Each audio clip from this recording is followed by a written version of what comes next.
I think the results are outstanding. They have vindicated the politics of the last few years of BJP and more particularly that of Narendra Modi ji and the present government.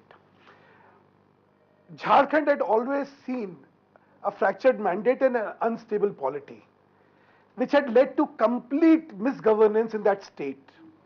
You had one MLA who continued to rule for 2 years, I don't know why, just 2 years.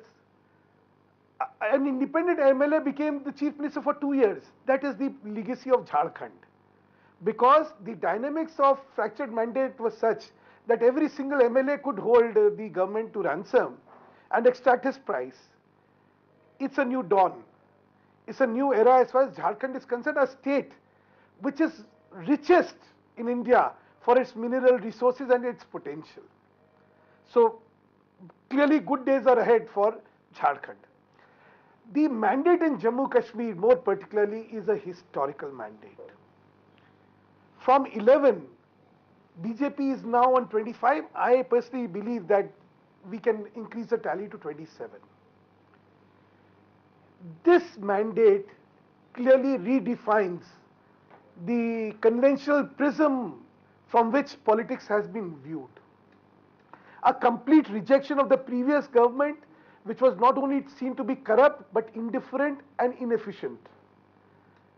The limitation of the PDP of being only confined to the valley also is an indication. It also is representing that the aspirations of the state are for development and good governance. Now, given these parameters, I think the need of the hour in Jammu and Kashmir would be to have a very stable government. You know, cobbling up majorities by... How would it be a stable government, Sudhanshu? Tell us. Allow me. Sudhanshu, please tell us how would it... Okay, go ahead. Yeah, you know, Siddhaji, since it is a fractured mandate, to say that political parties should not explore options because they have been fighting each other or apportioning blames on each other would be something very unjustified as far as the political parties are concerned. Because if people give a fractured mandate, what is it that the political parties are supposed to do? They're supposed to explore options. Now, the best option available to the political parties would be to explore an option which is likely to be stable, which has got sizable majority and stable majority. Now, it is up to the 2-3 political parties to decide. See, one thing for sure is that NC and PDP cannot be together. The other is BJP and Congress cannot be together. That leaves you with 2-3 alternatives. One alternative is BJP goes with PDP, BJP goes with NC, or Congress goes with PDP, or Congress goes with NC. Now, Congress going with NC doesn't make a government. So the only alternative now is what PDP has to take a call is whether it's going with BJP or NC. You know, the roles of the fringe players having 1 seat or 2 seats. When will that call be taken? Mr. Mittal, when will that call be taken? When will that?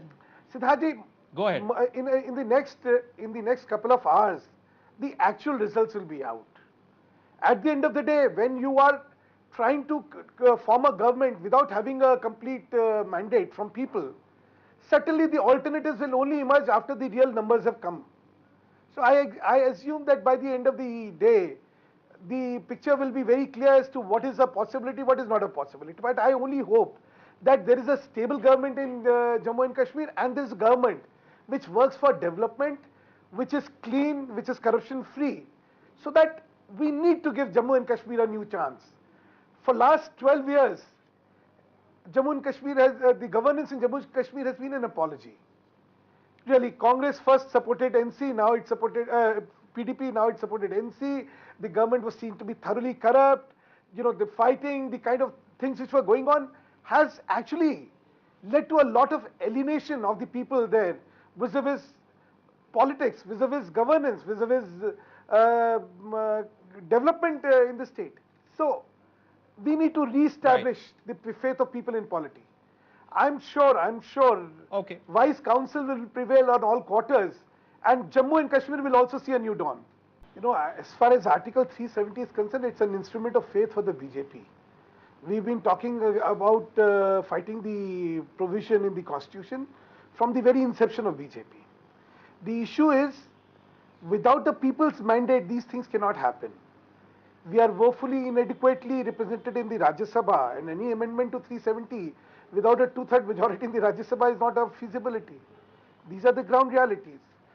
Jammu and Kashmir, naturally, if we see, no political party ever wants to align with somebody else to form a government. It is only a compulsion if given the status of a fractured mandate. Now here is a scenario where the people of Jammu and Kashmir have given a fractured mandate. I wish they had given us the mandate. We would have certainly fought for 370, but we do not have the mandate from people. So within the given mandate, what people have given, we have to look at governance from the point of view of what is possible and what is feasible. As I said, let the numbers come out. We have to take a call whether we want to sit in the opposition or whether we want to explore the possibility of forming an alliance government with somebody. Now, naturally, if there is an alliance government which is formed with somebody, then you decide on the parameters of the government in terms of what is going to be good governance, what is going to be acceptable, what is not going to be acceptable. See, then it becomes the combined acceptance of the two partners which are going to form the alliance. So while you are in an alliance, you have to respect the sensibility and the sensitivenesses of the others as well. So that's the limitation of a fractured mandate, which I'm sure will have to be followed by everybody. As far as an instrument of faith is concerned, it is never, As far as an instrument of faith is concerned, it's never negotiable. We believe that we must have a uniform civil code. We believe that Article 370 is not good for the state of Jammu and Kashmir. That's a core fundamental belief, and it's non-negotiable. Government formation in the situation of a fractured mandate is a different proposition. What constitutes our fundamental beliefs is a different this thing also. Look, any two parties which are in coalition, post-election coalition, I'm not talking about pre-election coalition, we are talking about a post-election coalition. Any two parties in a post-election coalition have different philosophies, different ideologies, but they come together because of the compulsion of a fractured mandate. I mean, they are not in the dock. If the people give a fractured mandate, what's the alternative? Go back to people again? Have elections again? Then the argument would be, look, so much has already been spent. Can we afford another election? So if you cannot afford another election, what is the alternative? You try and form a government which is based on certain understandings. Let's see. Why are you ruling out Arjun Munda? I mean, anything, the party has to take a call as to who will be the next chief minister, and it's an open issue right now. There will be discussions and a consensus will be evolved. To me, who will lead is it a difficult call, Sudhanshu? No, not at all. You will see the smooth transition on this issue. What is critical is not who will lead. What is critical is what kind of government he is going to lead. With this resounding mandate of having a pre-election coalition getting the mandate to run a government which will be stable, I see a completely new, different kind of government. I see the end of the political era of blackmail by smaller fringe players who got elected by one member, two member parties being represented and then blackmailing the governments. All that is going to end. For once, the people of Jharkhand have given a chance to good governance. And I'm very sure that BJP-led alliance will give very good government in the governance in the state. The state is rich in minerals. The state has phenomenal potential. It's the political instability and the culture of blackmail which actually resulted into a complete chaos in the state. This is going to now end. Like in Jammu Kashmir, this is going to be a new era for Jharkhand also. You will see good governance, you will see development, and you will see a corruption-free administration. These are the three parameters on which the future of Jharkhand is going to flourish and blossom. I mean, I would thank the people of Jharkhand of having realized the perils of instability and having voted for stable government.